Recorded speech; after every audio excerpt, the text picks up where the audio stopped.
La 20e édition du festival Printemps musical de Alizé s'est ouverte à Essaouira, organisé au sein de l'espace socio-culturel d'Art Souris. Cet événement offre une série de performances musicales exceptionnelles de musique de chambre et de l'art lyrique. Une édition qui se poursuit jusqu'au 21 avril. Envoyé spécial de Médien TV à Essaouira, Ilham Berada nous en dit plus.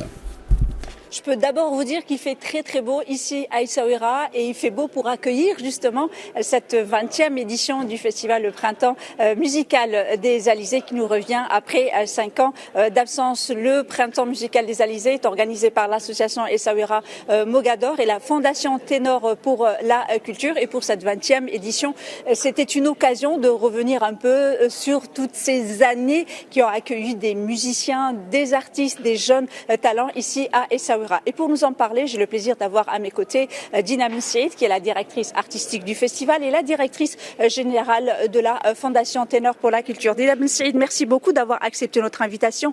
Un petit mot sur ces 20 ans d'abord. Alors on est très heureux de fêter notre 20e année après effectivement 5 ans d'absence, comme vous l'avez dit. On a voulu que cette édition soit une édition anniversaire commémorative un petit peu. Donc on va revisiter l'histoire du festival. Pendant 20 ans, il y a eu différentes thématiques qui ont traversé le festival et là, chaque concert va être dédié à une année finalement pour un petit peu se commémorer tout ce qui s'est passé pendant ces 20 années. Alors ce qui est important, c'est que vous avez précisé dans votre communiqué, c'est que cette édition marque aussi un nouveau partenariat avec l'association Essaouira Mogador. Qu'est-ce que vous pouvez nous dire sur ce nouveau partenariat? Concrètement, qu'est-ce que c'est? Alors concrètement, c'est mutualiser les forces. L'association Essaouira Mogador est en parfaite connaissance du terrain d'Essaouira, de sa subtilité, de ses bâtiments, tout ça. Et puis la Fondation Ténor pour la culture, elle organise une centaine d'événements dans la musique classique chaque année. Donc elle a l'expertise un petit peu de cette organisation. L'idée, c'est que l'un supporte l'autre, aide l'autre pour donner encore plus d'ampleur et encore plus de rayonnement à ce festival. Alors en 2001, quand ce festival a été lancé, parce que jusqu'à aujourd'hui, il faut préciser que ce festival est le seul festival de musique classique au Maroc, vous imaginiez tant d'artistes, tant de rencontres, tant de musiciens, tant aussi d'espoir et de rêves réalisés grâce notamment au programme des jeunes talents. Si vous deviez imaginez encore en 2001 ce festival, est-ce que vous l'auriez imaginé de cette manière-là? Alors, M. André Azoulay, conseiller de Sa Majesté, qui est le fondateur de ce festival, disait hier au mot de l'ouverture que quand il a créé le festival, personne ne prédisait qu'il serait là au bout de 20 ans et même on lui donnait un an de vie en lui disant que Mahler et Brahms n'avaient pas leur place à Essaouira.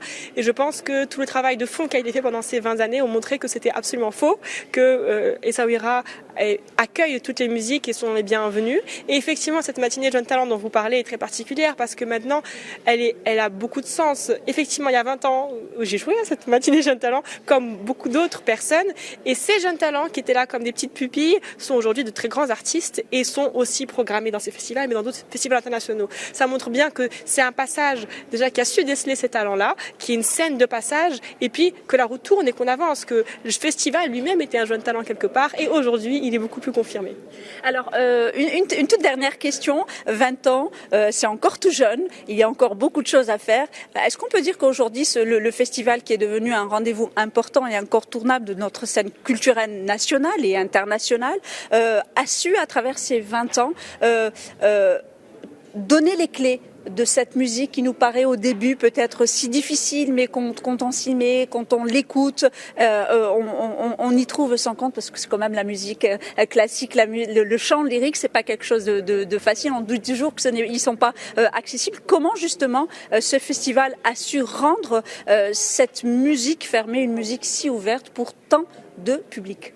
Alors c'est effectivement l'un des préjugés contre lesquels le festival se bat. La musique classique est à la base une musique populaire. Elle n'est pas difficile d'écoute, absolument pas. Il suffit simplement de se donner la chance de pouvoir rentrer en contact avec elle. Alors on a fait plusieurs choses pour un petit peu détendre le public sur cette question. Déjà on a choisi des thématiques pour que pendant tout un week-end, un long week-end, on se plonge avec une thématique et donc on a le temps de s'approprier, de savoir qui est Beethoven, de savoir par exemple Brahms qui l'est, ou alors quand on va parler de l'école viennoise pendant tout un week-end, d'avoir des références dans l'oreille de qui est Mozart, de qui est Schubert. Donc cette idée de thématique permet de guider l'écoute. Et en plus de ça, chaque concert est présenté. On n'arrive pas comme ça dans une scène, on ne sait pas ce qu'on va écouter. écoutez, non, on explique, on prépare un petit peu l'oreille et puis il suffit de dire 2-3 choses. Il suffit de dire dans quel contexte était le compositeur quand il a composé cette œuvre, par exemple. Il suffit de dire que cette œuvre a été écrite en plein milieu d'une guerre, ou il suffit de dire que Bartók était reculé dans la campagne et qu'il a découvert les chants populaires. Et puis voilà, quelques petites clés, tout de suite mettre des repères dans l'oreille et permettre une écoute déjà plus attentive et ensuite beaucoup plus tranquille, parce qu'on n'a pas du tout besoin d'être savant, d'être docteur pour écouter de la musique classique, absolument pas. Il faut juste chasser ce préjugé qui n'a vraiment pas de raison d'exister.